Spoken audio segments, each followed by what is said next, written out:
সব ক্ষেত্রে মুসিবত মুসিবত মুসিবত। পিছনে কারণ কিরে বান্দা? রাসূলুল্লাহ সাল্লাল্লাহু আলাইহি ওয়া আলিহি ওয়াসাল্লাম বলেন, ইন্নাল আবদা লা ইউহরামুর রিজকা বিখাতিআতিন ইউসিবুহা। বান্দা গুনাহের কারণে তার রিজিক থেকে বঞ্চিত হয়ে যায়, গুনাহের কারণে তার রিজিকের দরজার মধ্যে তালা লেগে যায়, গুনাহের কারণে তার শান্তির দরজার মধ্যে তালা লেগে যায়। আলা বিযিকরিল্লাহি তাতমাইন্নুল কুলুব। কারণ শান্তি পাওয়ার রাস্তা একটা, মালিকের সাথে সুসম্পর্ক, ঠিক না বেঠিক? শান্তি দেওয়ার একমাত্র মালিক যিনি, তিনি কে? আল্লাহু আকবার। টাকার দ্বারা শান্তি কিনা যায় না, দামি বিছানার দ্বারা শান্তি কিনা যায় না, দামি গাড়ির দ্বারা শান্তি কিনা যায় না, দামি জামা কাপড়ের দ্বারা শান্তি কিনা যায় না। হ্যাঁ, আল্লাহওয়ালা মানুষ যারা, তারা ছালার চটের মধ্যেও শান্তি পাইছে, ঠিক না বেঠিক? আল্লাহু আকবার। হযরত ওমর ইবনুল খাত্তাব রাদিয়াল্লাহু তাআলা আনহু, মুসলিম জাহানের খলিফা, মুসলিম জাহানের খলিফা, তালিওয়ালা জামা পরেন, তালিওয়ালা জামা। হযরত ওমর বলেন, আমার কাছে তিনটা জিনিস বড় ভালো লাগে, এই তিন জিনিসের মধ্যে একটা হলো তালিওয়ালা জামা পরিধান করা। এটা ওনার রুচি, ওনার কাছে এটা ভালো লাগছে। হযরত ওমর বলেন, আমার কাছে তালিওয়ালা জামা ভালো লাগে।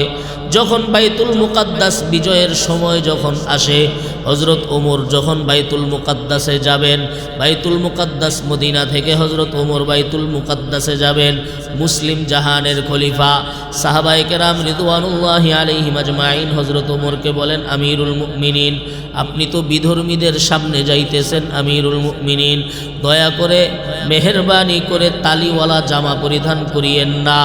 অমুসলিমরা কি বলবে? বলবে মুসলমানরা গরিব, মুসলমানরা মিসকিন, সুতরাং আজকে একটু ভালো কাপড় পরিধান করে আপনি রওনা করেন। হযরত ওমর রাদিয়াল্লাহু তাআলা আনহু সাহাবায়ে কেরামদের কথায় নিজের চিরাচরিত অভ্যাস বাদ দিয়া, তালিওয়ালা জামা বাদ দিয়া, একটু ভালো কাপড় পরিধান করে মদিনা থেকে রওনা। মদিনা থেকে একটু দূর যাওয়ার পর আবার হযরত ওমর রাদিয়াল্লাহু তাআলা আনহু ফিরে আসতেন। আবার ফিরে আসার পরে আগের সেই তালিওয়ালা জামা পরিধান করেন, এবার বাইতুল মুকাদ্দাসের দিকে রওনা। সাহাবায়ে কেরাম বলেন, আমিরুল মুমিনিন, আমাদের কথাটা আপনি রাখলেন না। হযরত ওমর বলে, আমার মনের মধ্যে শান্তি লাগে না, ভালো জামা পরিধান করার পরে আমার কাছে জানি কেমন কেমন কেমন কেমন লাগে, এই কারণে আমি তালিওয়ালা জামা পরিধান করলাম। আল্লাহু আকবার। হযরত ওমর রাদিয়াল্লাহু তাআলা আনহু যখন বাইতুল মুকাদ্দাসের মধ্যে গেলেন, বাইতুল মুকাদ্দাসের পাদ্রীদের কাছে যখন চাবি চায়, হযরত ওমর রাদিয়াল্লাহু তাআলা আনহুকে বাইতুল মুকাদ্দাসের পাদ্রীরা বাহিরে দাঁড় করাইয়া, বাইতুল মুকাদ্দাসের পাদ্রীরা বলে, আমরা আমাদের তাওরাতের মধ্যে মিলায়া নেই, মুসলমানদের শাসক কেমন হবে, যদি এই ব্যক্তির সাথে আমার নিয়ম মিলে, আমাদের তাওরাতের বিবরণ মিলে, তাহলে এই ব্যক্তির সাথে যুদ্ধ করব না, এমনি চাবি দিয়ে দিব আমরা। তাওরাতের মধ্যে দেখে প্রথম লাইন লেখা, মুসলমানদের যেই শাসকের হাতে বাইতুল মুকাদ্দাস বিজয় হবে, ওই শাসকের জামা হবে তালিওয়ালা।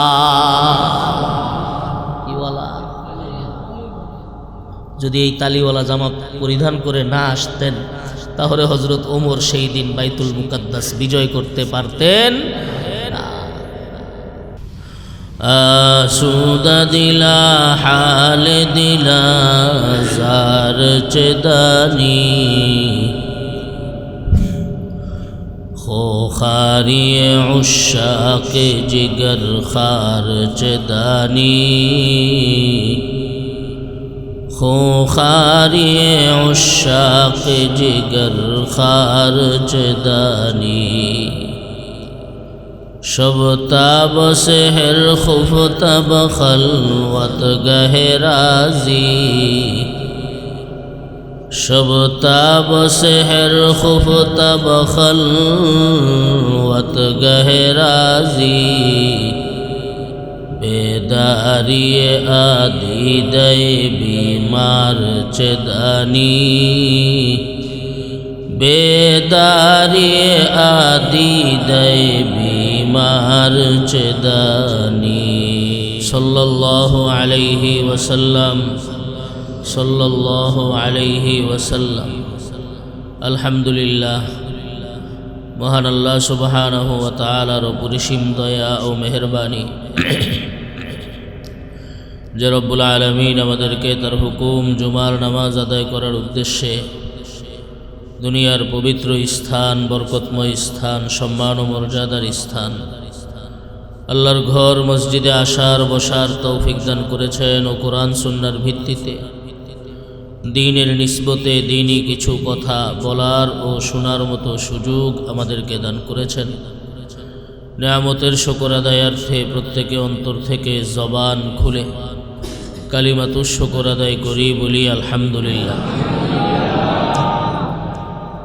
গত সপ্তাহে আমরা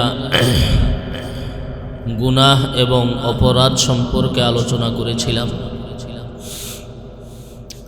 গুনাহ কয় ধরনের, গুনাহের ক্ষতি কয় ধরনের, গুনাহের শাস্তি কয় ধরনের, এই তিনটা বিষয় নিয়ে কথা হয়েছিল। বলা হয়েছিল গুনাহ তিন ধরনের, গুনাহের ক্ষতিও তিন ধরনের, গুনাহের শাস্তিও তিন ধরনের। আজ আলোচনা করব গুনাহের থেকে বাঁচার রাস্তা কি এবং কিয়ামতের ময়দানে গুনাহ এর ব্যাপারে আমাদের বিরুদ্ধে সাক্ষী কয়জন দাঁড়াবে এই বিষয়ে। আল্লাহ সুবহানাহু ওয়া তাআলা আমার আপনার খালেক, সৃষ্টিকর্তা,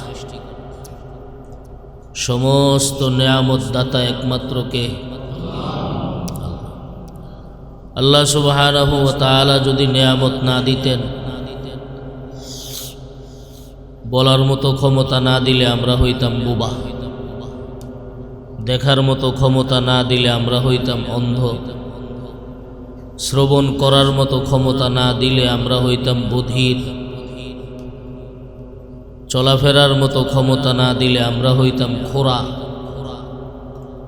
মস্তিষ্ক সুস্থ না থাকলে আমরা হইতাম পাগল। সর্বোপরি মানুষ যদি আল্লাহ না বানাইতেন তো আমরা হইতাম জন্তু বা জানোয়ার। দয়া করেছেন, মেহেরবানি করেছেন আল্লাহ সুবহানাহু ওয়া তাআলা আমার আপনার মতো গুনাহগার বান্দাদেরকে সৃষ্টির সেরা আশরাফুল মাখলুকাত বানাইয়া আবার হাজারো নিয়ামতের মধ্যে ডুবাইয়া রাখছে। যেই পরিমাণ নিয়ামতের মধ্যে আল্লাহ ডুবাইয়া রাখছেন, ওগুলোকে যদি আল্লাহর আনুগত্যের উপরে ভাগ দেওয়া হয় তো একটু ভাগও আল্লাহর আনুগত্যের সামনে পড়বে না। যেই পরিমাণ নিয়ামত আল্লাহ পাক রব্বুল আলামিন আমাদেরকে দান করেছেন, এগুলো দিয়ে যদি আমরা আমাদের আল্লাহকে কতটুকু মানি এই কথার উপরে একটা হিসাব করি তো আমাদের মানা কোটি ভাগের এক ভাগও হবে না। এরপরও আল্লাহ পাক রব্বুল আলামিন দয়া করে মায়া করে আজও পর্যন্ত সেই নিয়ামত দিয়েই যাচ্ছে। কোরআনে হাকিমে আল্লাহ বলেন, ওয়া রব্বুকাল গফুরু যুর রাহমা, আপনার রব গফুর, দয়াওয়ালা, ক্ষমাশীল। লাউ ইউআখিযুহুম বিমা কাসাবু লাআজ্জালা লাহুমুল আযাব, মানুষ যা করে সেই অনুযায়ী যদি আল্লাহ শাস্তি দিতেন তাহলে দুনিয়াতেই আল্লাহ পাক রব্বুল আলামিন কাউকে থাকার মতো সুযোগই দিতেন।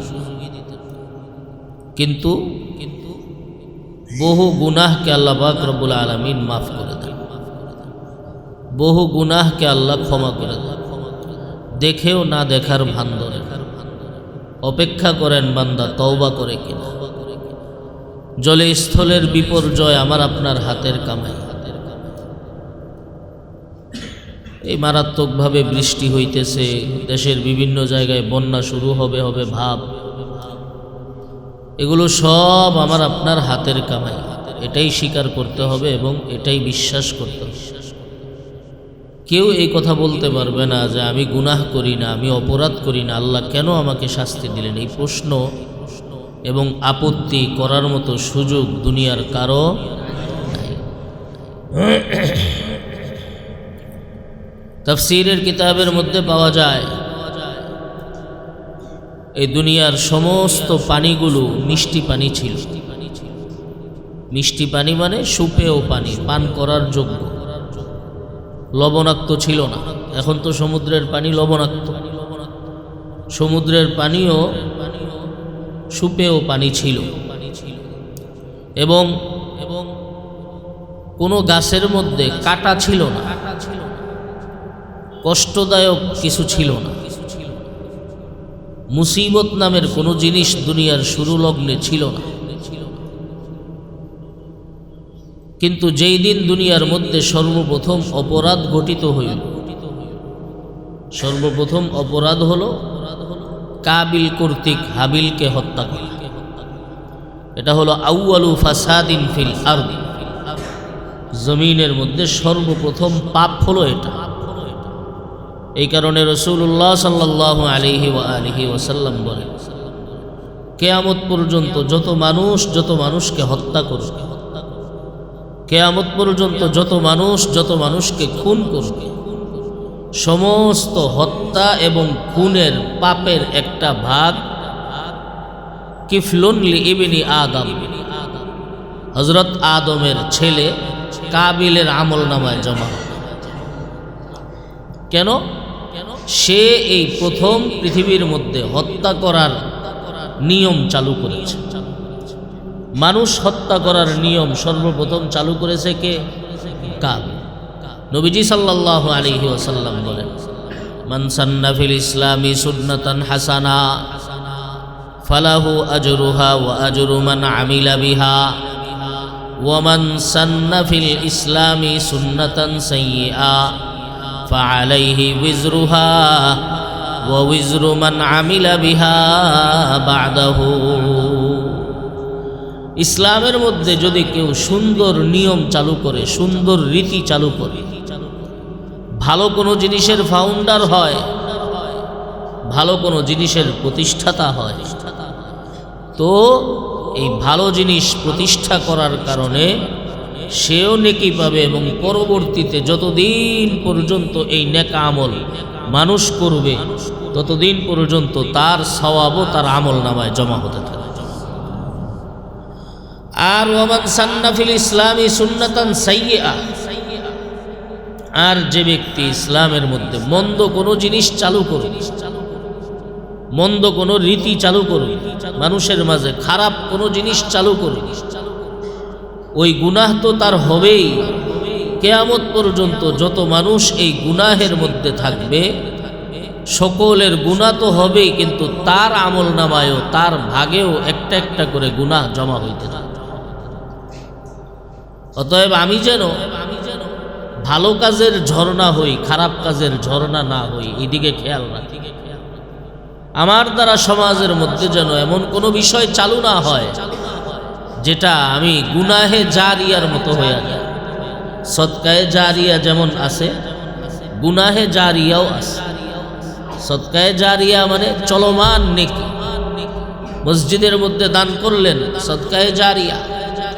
যতদিন পর্যন্ত মসজিদ থাকবে, নামাজ চলতে থাকবে, ততদিন পর্যন্ত নেকি আপনার আমল নামায় জমা হতেই থাকবে, হতেই থাকবে। জনসাধারণের জন্য একটা কাজ করে দিলেন, ভালো একটা কাজ করে দিলেন, রাস্তার ব্যবস্থা করে দিলেন। কোনো এলাকায় ভালো পানির ব্যবস্থা নাই, আপনি সেখানে টিউবওয়েল সহ সুমিষ্ট পানির ব্যবস্থা করে দিলেন। এমনকি কোনো জায়গায় গাছ লাগায় দিলেন। নবী করিম সাল্লাল্লাহু আলাইহি ওয়াসাল্লাম বলেন, সদকায়ে জারিয়া চলমান নেকি, চলতেই থাকবে, চলতেই থাকবে। তো প্রত্যেক কাজের ভালো আছে, আবার খারাপ সাইডও আছে। সদকায়ে জারিয়া যেমন আছে, গুনাহে জারিয়াও তেমন আছে। যারা অশ্লীলতা চালু করে গেছে, আজও পর্যন্ত মানুষ অশ্লীলতার মধ্যে জড়িত, এই সব নেকি, এই সব গুনাহের ভাগ তাদের আমল নামায় জমা হচ্ছে। প্রত্যেকে যার যার গুনাহ হিসেবে তো আমল নামায় জমা হচ্ছেই। তো সর্বপ্রথম অপরাধ পৃথিবীতে যেটা ঘটিত হয় সেটা হলো কাবিল কর্তৃক হাবিলকে হত্যা করা। যখন কাবিল হাবিলকে হত্যা করে তখন হযরত আদম আলা নবিয়িনা ওয়া আলাইহিস সালাম মক্কায়। কাবার কাজ করতেছিলেন। হঠাৎ করে হযরত আদম দেখলেন আসমানের রং ভিন্ন, জমিনের চেহারা ভিন্ন, পরিবেশ ভিন্ন রকম, শান্ত পরিবেশ অশান্তের মতো অবস্থা। কারণ কি কারণে হঠাৎ এমন পরিবর্তন? মানুষের চোখ কিন্তু দুইটা না, মানুষের কিন্তু ভিতরেও একটা চোখ আছে না নাই? ওই চোখ খুলে তাদের যারা এই চোখকে হেফাজত করে। ইত্তাকি ফিরাসাতাল মুমিন ফাইন্নাহু ইয়ানজুরু বিনুরিল্লাহ। নবীজি বলেন, ঈমানদারের অন্তর্দৃষ্টিকে ভয় করো। ঈমানদার ব্যক্তি অন্তরের চোখ দিয়ে দেখে। অন্তরের চোখ আবার কোনটা? আরেফে রুমি রহমতুল্লাহি আলাইহি বলেন, চশমবন্ধ, গোশবন্ধ, লব্যবান, চশমবন্ধ, গোশবন্ধ, লব্যবান, গরনাবিনী নূরে হক বরমান বেখান। তোমার চামড়ার দুই চোখকে হারাম জিনিস দেখা থেকে বন্ধ করো, চামড়ার দুই কানকে হারাম জিনিস শোনা থেকে বন্ধ করো, চামড়ার জবানকে হারাম জিনিস বলা থেকে বন্ধ করো। আল্লাহর নূর যদি তুমি দেখতে না পাও তাহলে আমাকে তুমি বলো। তো যে সমস্ত বান্দারা এগুলো হেফাজত করে, আল্লাহ পাক রব্বুল আলামিন তাদের দিলের চোখকে খুলে দেন। আল্লাহু আকবার। এই উম্মতের মধ্যে এরকম বহু মানুষ ছিল যাদের দিলের চোখ আল্লাহ পাক রব্বুল আলামিন খুলে দিয়েছেন, দিলের চোখ খুলে দিয়েছেন। হযরত ওমর ইবনুল খাত্তাব রাদিয়াল্লাহু তাআলা, কেমন ব্যক্তি ওমর! লাউ কানা বাদি নবিয়্যুন লাকানা উমর। আমার পরে যদি কেউ নবী হইতো তাহলে নবী হইতো কে? ওমর। ওমর যেই রাস্তা দিয়ে হাঁটে শয়তানও সেই রাস্তা দিয়ে হাঁটে না। কি পরিমাণ মর্যাদার অধিকারী হযরত ওমর! নবীজি সাল্লাল্লাহু আলাইহি ওয়া আলিহি ওয়াসাল্লাম বলেন, প্রত্যেক উম্মতের মধ্যে কিছু মুহাদ্দাস ব্যক্তি আছে। মুহাদ্দাস ব্যক্তি, মুহাদ্দাস মানে ওই সমস্ত ব্যক্তি যাদের জবানের মধ্যে হক কথা উচ্চারিত হতে থাকে। আল্লাহ সুবহানাহু ওয়া তাআলা তাদের জবানের মধ্যে হক কথা ঢেলে দেন। হযরত ওমর ইবনুল খাত্তাব রাদিয়াল্লাহু তাআলা আনহুর খেলাফতের জামানায় হযরত আলী রাদিয়াল্লাহু তাআলা আনহু রাতের বেলা স্বপ্ন দেখলেন, নবী করিম সাল্লাল্লাহু আলাইহি ওয়া আলিহি ওয়াসাল্লাম মসজিদে নববীর মধ্যে বসা, মসজিদে নববীর মধ্যে বসা, পাশে হযরত আলী কাররামাল্লাহু ওয়াজহা বসা। এমন সময় মদিনার এক মহিলা খেজুর নিয়ে আসছে। খেজুর নবীজির কাছে হাদিয়া, নবীজির কাছে উপহার হিসেবে কিছু খেজুর নিয়ে আসছে। রাসূলুল্লাহ সাল্লাল্লাহু আলাইহি ওয়া আলিহি ওয়াসাল্লাম ওই খেজুর গ্রহণ করলেন, কারণ হাদিয়া গ্রহণ করা নবীদের সুন্নত। হাদিয়া গ্রহণ করা কি? দেওয়াও সুন্নত, নেওয়াও সুন্নত। রাসূলুল্লাহ সাল্লাল্লাহু আলাইহি ওয়াসাল্লাম সেই হাদিয়া গ্রহণ করলেন। গ্রহণ করার পরে হযরত আলী রাদিয়াল্লাহু তাআলা আনহুকে খেজুর দিলেন। হযরত আলী রাদিয়াল্লাহু তাআলা আনহু স্বপ্নের মধ্যে খেজুর খাইলেন। একটা মাত্র খেজুর দিলেন, হযরত আলী সেই খেজুরটা খাইলেন। খাওয়ার পর ঘুম ভেঙে গেল। ঘুম ভাঙার পর যখন ফজরের নামাজের সময় হয় তখন তো নবীজি দুনিয়ার মধ্যে নাই। জামানা চলতেছে হযরত ওমর ইবনুল খাত্তাব রাদিয়াল্লাহু তাআলা আনহু। হযরত আলী রাদিয়াল্লাহু তাআলা আনহু ফজরের পর দেখলেন হযরত ওমরের কাছে মদিনার একজন মহিলা খেজুর নিয়ে আসছে। হযরত আলী রাদিয়াল্লাহু তাআলা আনহুর তার স্বপ্নের কথা মনে হয়ে গেছে। হযরত আলী হযরত ওমরের পাশে বসছেন। হযরত ওমর হযরত আলীকে একটা খেজুর দিলেন। হযরত আলী বলেন, খলিফাতুল মুসলিমিন, আমিরুল মুমিনিন, আপনার খেজুরগুলোর স্বাদ বড় ভালো, আরেকটা খেজুর দেন। হযরত ওমর বলেন, আলী, ঘুমের ঘরে নবী তোমাকে একটা দিছে, তাই আমিও তোমাকে একটা দিলাম। ঘুমের ঘরে নবী তোমাকে দিছে কয়টা? তাই আমিও তোমাকে দিলাম কয়টা? জানলেন কিভাবে? জানাইছেন যিনি, তিনি কে? অন্তরের চোখ খোলা। হযরত আদম আলা নবিয়িনা ওয়া আলাইহিস সালাম দেখলেন আসমানের রং ভিন্ন, জমিনের চেহারা ভিন্ন, যেমন ছিল তেমন নাই, পরিবর্তন হয়ে গেছে। হযরত আদম বললেন, তাগায়্যারাতিল বিলাদু ওয়া মান আলাইহা, তাগায়্যারাতিল বিলাদু ওয়া মান আলাইহা ফাওয়াজহুল আরদি মুগবাররুন কবীহু তাগায়্যারা কুল্লু যী লাউনিন ওয়া তা'মিন ওয়া ক্বাদ লাবাশাশাতুল ওয়াজহিল মালিহি। আফসোস করে বললেন, হায় রে, জমিন তো পরিবর্তন হয়ে গেছে। খবর নিয়ে জানা গেল জমিনের মধ্যে ফাসাদ ঘটিত হয়েছে। সেই ফাসাদ করেছে হযরত আদমের সন্তান কাবিল হাবিলকে হত্যা করার মাধ্যমে। সুতরাং যত রকম বিপর্যয়, যত রকম মুসিবত, সমস্ত কিছুর পিছনে কলকাঠি নাড়ে হলো আমার আপনার গুনাহ এবং পাপ। ঠিক না বে ঠিক? আল্লাহ আমাদের সকলকে পাপ কাজ করা থেকে হেফাজত করুন। গুনাহ থেকে বাঁচার রাস্তা কি? গুনাহ থেকে বাঁচার রাস্তাও তিনটা। গুনাহ থেকে বাঁচার রাস্তাও কয়টা? তিনটা। এক নম্বর হলো আল্লাহর কাছে দোয়া করা। এক নম্বর কি? হ্যাঁ, আল্লাহর তৌফিক ছাড়া, আল্লাহর সাহায্য ছাড়া কোনো কিচ্ছু হয় না। এই জিকিরই তো আমরা করি, লা হাওলা ওয়ালা কুওয়াতা ইল্লা বিল্লাহ। নবীজি বলেন, আলা উখবিরুকুম বিকানজিম মিন কুনুজিল জান্নাহ, তোমাদেরকে কি আমি জান্নাতের একটা ধনভাণ্ডারের কথা বলবো? সেটার নাম হলো লা হাওলা ওয়ালা কুওয়াতা ইল্লা বিল্লাহ। অর্থ কি এটা? চিন্তাও তো করি নাই কোনোদিন। এই যে জিকির করি, কি অর্থ? লা হাওলা ওয়ালা কুওয়াতা ইল্লা বিল্লাহের মাধ্যমে বান্দা নিজেকে পরিপূর্ণভাবে আল্লাহর কাছে ন্যস্ত করে দেয়। লা হাওলা ওয়ালা কুওয়াতার অর্থ হলো লা হাওলা আনিল মাসিয়াতি ওয়ালা কুওয়াতা আলা তাআতি ইল্লা বিতাওফীকিম মিনাল্লাহ। আল্লাহ, গুনাহ থেকে বাঁচার কোনো রাস্তা নাই, নেক আমল করার কোনো সামর্থ্য নাই। যতটুকু বাঁচতে পারি আপনার দেওয়া তৌফিকে, যতটুকু নেক আমল করতে পারি তাও আপনার দেওয়া তৌফিক। এইটার অর্থই হলো লা হাওলা ওয়ালা কুওয়াতা ইল্লা বিল্লাহ। হাওলা মানে বাঁচার কোনো রাস্তা নাই, কুওয়াতা মানে কোনো ক্ষমতা নাই, নেক আমলের কোনো ক্ষমতা নাই, গুনাহ থেকে বাঁচার কোনো রাস্তা নাই, অপরাধ থেকে বাঁচার কোনো রাস্তা নাই। আপনি যদি তৌফিক দান করেন তাহলেই আমি গুনাহ থেকে বাঁচতে পারব। তাহলে গুনাহ থেকে বাঁচার এক নম্বর রাস্তার নাম কি? আল্লাহর কাছে দোয়া করা। এক নম্বর রাস্তার নাম কি? এই দোয়া নবীজি শিখাইছেন, আল্লাহুম্মা রহামনি বিতারকিল মাআসি, আল্লাহুম্মা রহামনি বিতারকিল মাআসি আবাদাম মা আবকাইতানি।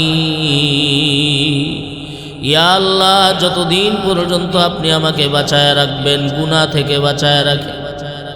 আল্লাহ, গুনাহ অপরাধ থেকে বাঁচায় রাখেন, কারণ গুনাহ এর শাস্তি শুধু পরকালে না, এর শাস্তি দুনিয়ার মধ্যেও আছে না নাই? কথা বলেন, আছে না নাই? ইন্নাল আবদা লা ইহরামুর রিজকা বিখাতিআতিন ইউসিবুহা। রাসূলুল্লাহ সাল্লাল্লাহু আলাইহি ওয়া আলিহি ওয়াসাল্লাম বলেন, উম্মত, তোমার রিজিকের মধ্যে বরকত নাই, তোমার পেরেশানির শেষ নাই, তোমার অস্থিরতার শেষ নাই। যেই জিনিস ধরো সেই জিনিসই মনে হয় ছাই হইয়া যায়, সব কাজ হইয়া হইয়া আটকায়া যায়, সব ক্ষেত্রে মুসিবত মুসিবত মুসিবত। পিছনে কারণ কিরে বান্দা? রাসূলুল্লাহ সাল্লাল্লাহু আলাইহি ওয়া আলিহি ওয়াসাল্লাম বলেন, ইন্নাল আবদা লা ইহরামুর রিজকা বিখাতিআতিন ইউসিবুহা। বান্দা গুনাহের কারণে তার রিজিক থেকে বঞ্চিত হয়ে যায়, গুনাহের কারণে তার রিজিকের দরজার মধ্যে তালা লেগে যায়, গুনাহের কারণে তার শান্তির দরজার মধ্যে তালা লেগে যায়। আলা বিযিকরিল্লাহি তাতমাইন্নুল কুলুব। কারণ শান্তি পাওয়ার রাস্তা একটা, মালিকের সাথে সুসম্পর্ক। ঠিক না বে ঠিক? শান্তি দেওয়ার একমাত্র মালিক যিনি, তিনি কে? আল্লাহু আকবার। টাকার দ্বারা শান্তি কিনা যায় না, দামি বিছানার দ্বারা শান্তি কিনা যায় না, দামি গাড়ির দ্বারা শান্তি কিনা যায় না, দামি জামা কাপড়ের দ্বারা শান্তি কিনা যায় না। আল্লাহওয়ালা মানুষ যারা, তারা সালার চটের মধ্যেও শান্তি পাইছে। ঠিক না বে ঠিক? আল্লাহু আকবার। হযরত ওমর ইবনুল খাত্তাব রাদিয়াল্লাহু তাআলা আনহু, মুসলিম জাহানের খলিফা, মুসলিম জাহানের খলিফা, তালিওয়ালা জামা পরেন, তালিওয়ালা জামা। হযরত ওমর বলেন আমার কাছে তিনটা জিনিস বড় ভালো লাগে, এই তিন জিনিসের মধ্যে একটা হলো তালিওয়ালা জামা পরিধান করা। এটা ওনার রুচি, ওনার কাছে এটা ভালো লাগছে। হযরত ওমর বলেন আমার কাছে তালিওয়ালা জামা ভালো লাগে। যখন বাইতুল মুকাদ্দাস বিজয়ের সময় যখন আসে, হযরত ওমর যখন বাইতুল মুকাদ্দাসে যাবেন, বাইতুল মুকাদ্দাস মদিনা থেকে হযরত ওমর বাইতুল মুকাদ্দাসে যাবেন, মুসলিম জাহানের খলিফা সাহাবায়ে কেরাম রিদওয়ানুল্লাহি আলাইহিম আজমাইন হযরত ওমরকে বলেন আমিরুল মুমিনিন, আপনি তো বিধর্মীদের সামনে যাইতেছেন, আমিরুল মুমিনিন দয়া করে মেহেরবানি করে তালিওয়ালা জামা পরিধান করিয়েন না। অমুসলিমরা কি বলবে, বলবে মুসলমানরা গরিব, মুসলমানরা মিসকিন, সুতরাং আজকে একটু ভালো কাপড় পরিধান করে আপনি রওনা করেন। হযরত ওমর রাদিয়াল্লাহু তাআলা আনহু সাহাবায়ে কেরামদের কথায় নিজের চিরাচরিত অভ্যাস বাদ দিয়া, তালিওয়ালা জামা বাদ দিয়া একটু ভালো কাপড় পরিধান করে মদিনা থেকে রওনা। মদিনা থেকে একটু দূর যাওয়ার পর আবার হযরত ওমর রাদিয়াল্লাহু তাআলা আনহু ফিরে আসতেন। আবার ফিরে আসার পরে আগের সেই তালিওয়ালা জামা পরিধান করেন, এবার বাইতুল মুকাদ্দাসের দিকে রওনা। সাহাবায়ে কেরাম বলেন আমিরুল মুমিনিন, আমাদের কথাটা আপনি রাখলেন না। হযরত ওমর বলে আমার মনের মধ্যে শান্তি লাগে না, ভালো জামা পরিধান করার পরে আমার কাছে জানি কেমন কেমন কেমন কেমন লাগে, এই কারণে আমি তালিওয়ালা জামা পরিধান করলাম। আল্লাহু আকবার। হযরত ওমর রাদিয়াল্লাহু তাআলা আনহু যখন বাইতুল মুকাদ্দাসের মধ্যে গেলেন, বাইতুল মুকাদ্দাসের পাদ্রীদের কাছে যখন চাবি চায়, হযরত ওমর রাদিয়াল্লাহু তাআলা আনহুকে বাইতুল মুকাদ্দাসের পাদ্রীরা বাহিরে দাঁড় করাইয়া, বাইতুল মুকাদ্দাসের পাদ্রীরা বলে আমরা আমাদের তাওরাতের মধ্যে মিলায়া নেই, মুসলমানদের শাসক কেমন হবে, যদি এই ব্যক্তির সাথে আমাদের নিয়ম মিলে, আমাদের তাওরাতের বিবরণ মিলে, তাহলে এই ব্যক্তির সাথে যুদ্ধ করব না, এমনি চাবি দিয়ে দিব আমরা। তাওরাতের মধ্যে দেখে প্রথম লাইন লেখা, মুসলমানদের যেই শাসকের হাতে বাইতুল মুকাদ্দাস বিজয় হবে, ওই শাসকের জামা হবে তালিওয়ালা।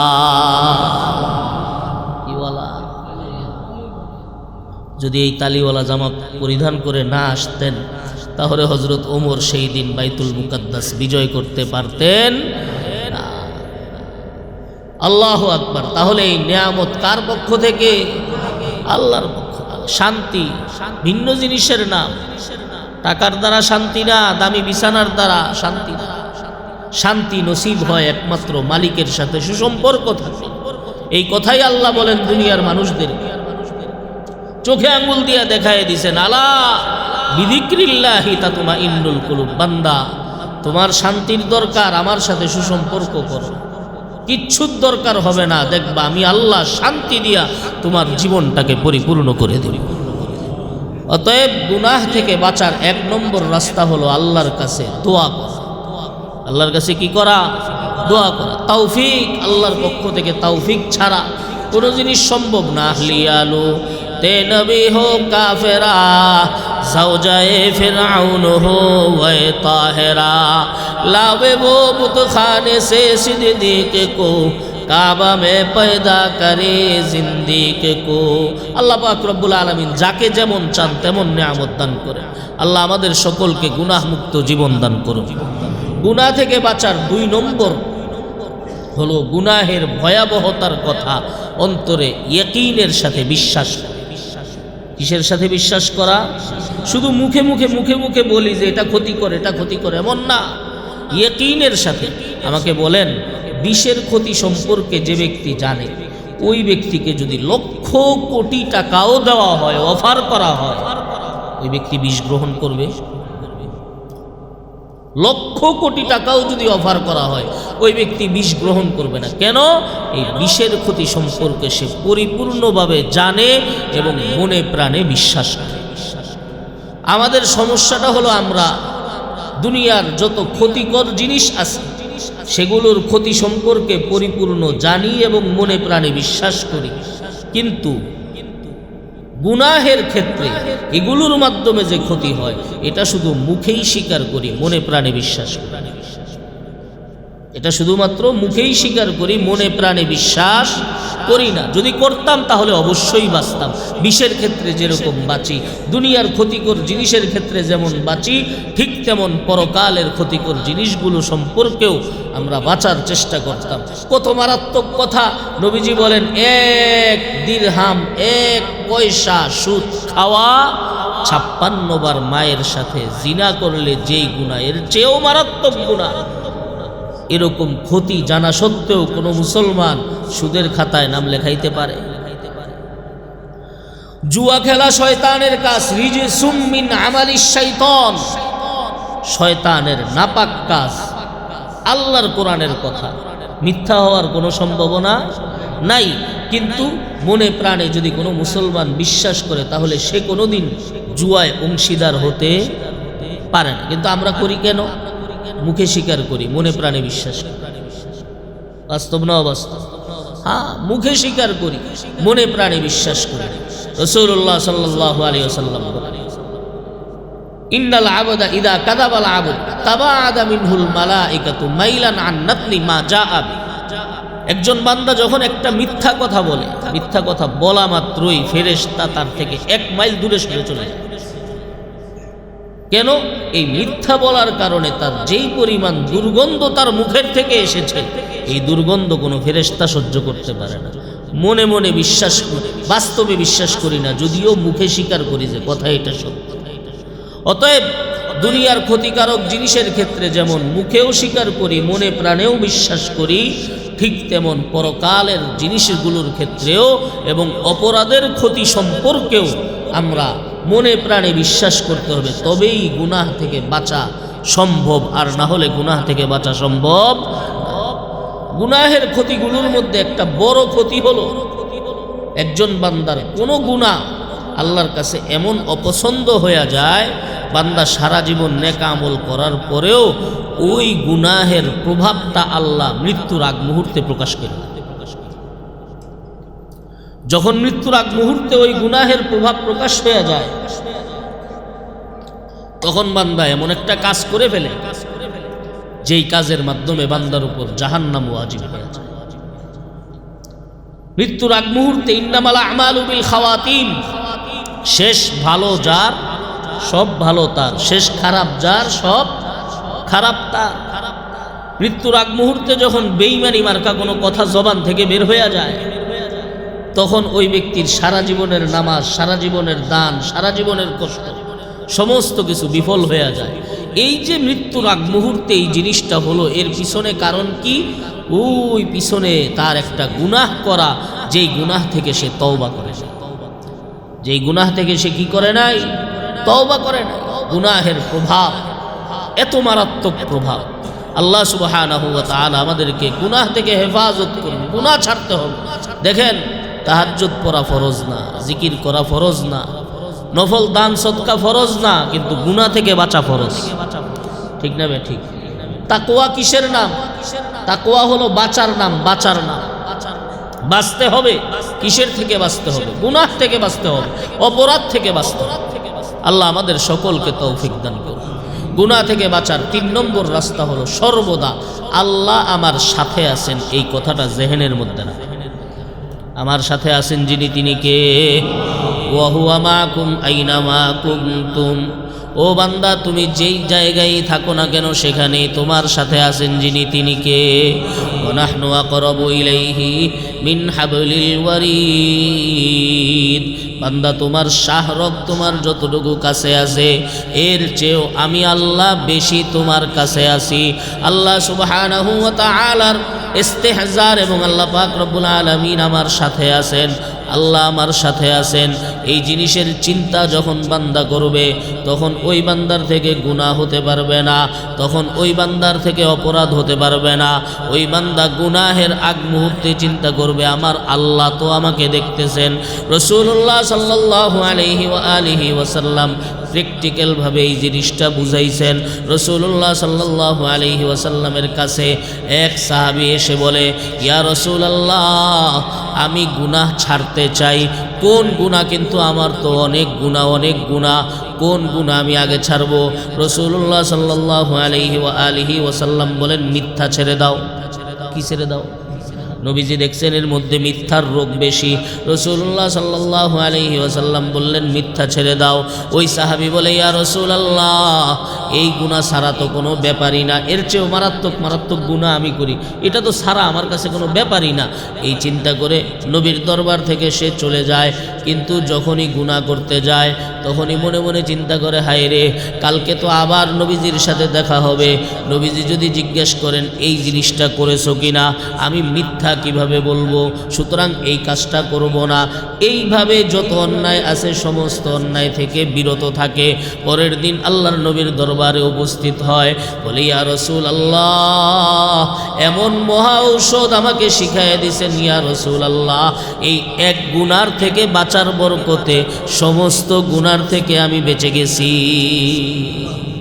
ঠিক তেমন বান্দা যখন এই জিনিস চিন্তা করবে, আমার সাথে আল্লাহ আছে, আরে আল্লাহকে আমার জীবনের মালিক, আমার হায়াতের মালিক, আমার রিজিকের মালিক, আমার ইজ্জত সম্মান সব কিছুর মালিক, আমার সব কিছু যেই আল্লাহর হাতে, সেই আল্লাহ আমার সাথে আছেন, তখন ওই বান্দার থেকে গুনাহ হতে পারে না। এই জন্য আল্লাহ সুবহানাহু ওয়া তাআলা গুনাহ থেকে বান্দাদেরকে ফিরানোর জন্য কিয়ামতের ময়দানে বান্দাদের নেক আমলের পুরস্কার আর গুনাহের তিরস্কার, এই জিনিস দেখার জন্য আল্লাহ পাক রব্বুল আলামিন 8টা সাক্ষীর ব্যবস্থা করেছেন। কয় সাক্ষী? এই সাক্ষী আপনার পক্ষেও দিবে, আপনার বিপক্ষেও দিবে। আমি আর আপনি ভালো, তো এই সাক্ষী সবগুলো আমার আপনার পক্ষে থাকবে। আমি আর আপনি খারাপ, তো এই সাক্ষী আমার আপনার বিরুদ্ধে চলে যাবে। আল্লাহর জন্য তো সাক্ষীর প্রয়োজন নাই, কিন্তু বান্দার জন্য সাক্ষীর প্রয়োজন আছে। আছে না নাই? বান্দাকে বুঝানোর জন্য। হ্যাঁ, সূরা ফুসসিলাতের আয়াতের শানে নুজুলের মধ্যে তাফসীর ইবনে কাসিরের মধ্যে একটা বর্ণনা আছে। হযরত আনাস রাদিয়াল্লাহু তাআলা আনহু বলেন, একদিন নবীজি সাল্লাল্লাহু আলাইহি ওয়াসাল্লাম বসা, আমি আরো আগেও বলেছি, একদিন নবীজি বসা, হঠাৎ করে আল্লাহর নবী হেসে দিয়েছেন। হাসছেন যে নবীজির দাঁত মুবারক পর্যন্ত বের হয়ে গেছে। এমন হাসি সাধারণত নবীজি হাসেন না। তো নবীজি হাসার পরে সাহাবায়ে কেরামদেরকে জিজ্ঞেস করলেন, আলা তাসআলুনি আম্মা দাহিকতু, তোমরা কি আমাকে জিজ্ঞাসা করবা না আমি কেন হাসলাম? তো সাহাবায়ে কেরাম বলেন, লিমা দাহিকতা ইয়া রাসূলুল্লাহ, কেন হাসছেন ওগো আল্লাহর নবী, আমাদেরকে বলেন। নবীজি বলেন, কিয়ামতের ময়দানে বান্দার আল্লাহর সাথে ঝগড়া দেখে আমার হাসি আসছে। কে কার সাথে ঝগড়া করবে? বান্দা আল্লাহর সাথে ঝগড়া করবে। কিভাবে ঝগড়া? এক ব্যক্তিকে আল্লাহ পাক রব্বুল আলামিন সামনে দাঁড় করাইবেন। সে দাঁড়ানো মাত্রই আল্লাহ পাক রব্বুল আলামিনকে বলবে, আল্লাহ আমা ওয়াআত্তানি, আল্লাহ আপনি তো আমাকে ওয়াদা করছেন আমার উপরে আপনি কোনো জুলুম করবেন না। আল্লাহ বলেন, হ্যাঁ কথা তো ঠিক, আমি আল্লাহ তো কারো উপর কোনো রকম জুলুম করি। আপনারা কি মনে করেন আল্লাহ কারো উপর জুলুম করে? ওমা রব্বুকা বিযাল্লামিল লিল আবিদ, আল্লাহ কারো উপর কোনো রকম জুলুম করেন না। ওই বান্দা বলবে, আল্লাহ আপনি তো ওয়াদা করছেন আমার উপর জুলুম করবেন না, তাহলে আমার একটা দাবি আছে। আল্লাহ বলেন, কি দাবি? বলে, আমার ব্যাপারে, আমার কর্মকাণ্ডের ব্যাপারে আমি ছাড়া অন্য কোনো সাক্ষী আমি গ্রহণ করব না। আমার কর্মকাণ্ডের ব্যাপারে আমি ছাড়া অন্য কেউ আমার ব্যাপারে সাক্ষী দিবে, সেই সাক্ষী আমি গ্রহণ করব না। তো মনে করছে আল্লাহরে বিশাল বিপদে ফেলাই দিছে। কারণ আমি আমার কথা তো আমার কথা, আমি তো আমার পক্ষেই বলবো, আমি তো আর আমার বিপক্ষে বলবো না। সুতরাং আমার বিপক্ষে ফেরেশতার সাক্ষী গ্রহণযোগ্য না, আমার বিপক্ষে অন্য কারো সাক্ষী গ্রহণযোগ্য না। আল্লাহ বলবেন, কেন? আমার ফেরেশতারা কি তোমার ব্যাপারে মিথ্যা কথা বলবে? বলে, না, কিন্তু আমি তাদের সাক্ষী গ্রহণ করতে রাজি না। আল্লাহ সুবহানাহু ওয়া তাআলা বলেন, ঠিক আছে, কেউ তোমার বিরুদ্ধে সাক্ষী দিবে না। এই কথা বলে আল্লাহ তার জবানের উপর মোহর মেরে দিবেন। এবার তার হাত তার বিরুদ্ধে বলতে শুরু করবে, তার চোখ তার বিরুদ্ধে বলতে শুরু করবে, তার অঙ্গ প্রত্যঙ্গ তার বিরুদ্ধে বলতে শুরু করবে। তখন ওই ব্যক্তি আফসোস করে বলবে, লিজুলুদিহিম লিমা শাহিদতুম আলাইনা, ওই ব্যক্তি এগুলোকে ডাক দিয়ে বলবে, কিরে তোরা তো কথা বলতে পারিস না, আজকে কথা বলতেছিস কেন? ক্বালু আনতাকানাল্লাহুল্লাযী আনতাকা কুল্লা শাই। তখন অঙ্গ প্রত্যঙ্গ তাকে বলবে, যেই আল্লাহ সব জিনিসকে কথা বলাইতে পারেন, সেই আল্লাহ জবান ছাড়া আমাদেরকে দিয়েও কথা বলাইতে পারে। ক্ষমতা আল্লাহর আছে না নাই? রাসূলুল্লাহ সাল্লাল্লাহু আলাইহি ওয়াসাল্লাম এই হাদিস বর্ণনা করে বুঝাইলেন, বনি আদমের প্রত্যেকটা কর্মকাণ্ড সম্পর্কে সাক্ষী থাকবে। হ্যাঁ, কেউ পক্ষে দিবে, কেউ বিপক্ষে দিবে। এক নম্বর সাক্ষীর নাম হলো মাকান। এক নম্বর সাক্ষীর নাম কি? মাকান, জায়গা। যেই জায়গার মধ্যে গুনাহ, ওই জায়গা আমার আপনার বিরুদ্ধে সাক্ষী দিবে। নেক আমল হইলে ওই জায়গা আমার আপনার পক্ষে সাক্ষী দিবে। ইয়াউমাইযিন তুহাদ্দিসু আখবারাহা বিআন্না রাব্বাকা আওহা লাহা। এই জমিন সাক্ষী দিবে। দুই নম্বর সাক্ষী হলো জমান। জমান অর্থাৎ সময়। সময়ও সাক্ষী দিবে আমার আপনার পক্ষে অথবা আমার আপনার বিপক্ষে। প্রত্যেকটা মুহূর্ত, প্রত্যেকটা সময় সাক্ষী দিবে আল্লাহর কাছে। তিন নম্বর সাক্ষী হলো আরকান। আরকান মানে আমার আপনার শরীরের অঙ্গ প্রত্যঙ্গ সবগুলো সাক্ষী দিবে। আল্লাহ আমার মাধ্যমে চুরি করছে, আল্লাহ আমার মাধ্যমে মিথ্যা কথা বলছে, আল্লাহ আমার মাধ্যমে গুনাহ পর্যন্ত গেছে। রোজে মাহশর হর নেহা পয়দা শাওয়াদ, হামজে খুদ হর মুজরিমা রুসওয়া শাওয়াদ। কিচ্ছু বলতে হবে না, কারো কিচ্ছু বলতে হবে না, প্রত্যেকে নিজে নিজেই লাঞ্ছিত হতে থাকে। তিন নম্বর সাক্ষী কি? শরীরের অঙ্গ প্রত্যঙ্গ। মনে আসেনি কথা? এক নম্বর সাক্ষী হলো মাকান। বলেন, এক নম্বর সাক্ষী কি? মাকান, জায়গায়, মনে রাখবেন। দুই নম্বর সাক্ষী হলো জমান, সময়। তিন নম্বর সাক্ষী হলো আরকান। চার নম্বর সাক্ষী হলো লিসান। চার নম্বর সাক্ষী কি? লিসান মানে জিহ্বা। লিসান মানে কি? আপনি চালাইতে চাইবেন আপনার পক্ষে, চলবে আপনার বিপক্ষে। চালাইতে চাইবেন আপনার পক্ষে, ডাইরেক্ট আল্লাহর কাছে অস্বীকার করবেন, দেখবেন কিন্তু জবান চলবে আপনার বিপক্ষে। কারণ এই জবান নির্দিষ্ট একটা সময় পর্যন্ত আপনার অধীনে ছিল, কিন্তু কিয়ামতের ময়দানে এটা আর আপনার অধীনে থাকবে না। এই কথাই সূরা ফাতিহার মধ্যে আল্লাহ শিখাইছেন, মালিকি ইয়াউমিদ্দিন। মালিকি, বিচার দিনের মালিক আল্লাহ। আজকের মালিক আল্লাহ না? কথা বলেন, এখনকার মালিক কি আল্লাহ না? তাহলে সূরা ফাতিহার মধ্যে যে বিচার দিনের মালিক শিখাইলেন মানে কি? মানে হইল, বান্দা দুনিয়ার মধ্যে তোমাকে একটু ছোট মালিকানা আমি দিছিলাম, কিন্তু পরকালে ওই ছোট মালিকানাও তোমার থাকবে না। লিমানিল মুলকুল ইয়াউম, সমস্ত ক্ষমতা থাকবে একমাত্র কার? আল্লাহ। চার নম্বর সাক্ষী হলো জবান। পাঁচ নম্বর সাক্ষী হলো দেওয়ান। দেওয়ান মানে হলো রেজিস্টার খাতা। কোন খাতা? রেজিস্টার খাতা। মালি হাদাল কিতাব লা ইউগাদিরু সগীরাতান ওয়ালা কাবীরাতান ইল্লা আহসাহা। প্রত্যেকের আমলনামা আল্লাহ সুবহানাহু ওয়া তাআলা যখন উড়ায় দিবেন, প্রত্যেকের আমলনামা যখন তার কাছে আসবে, তখন তাকায় দেখবে আমি নিজেও ভুলে গেছি এমন কথা আমলনামার মধ্যে লেখা।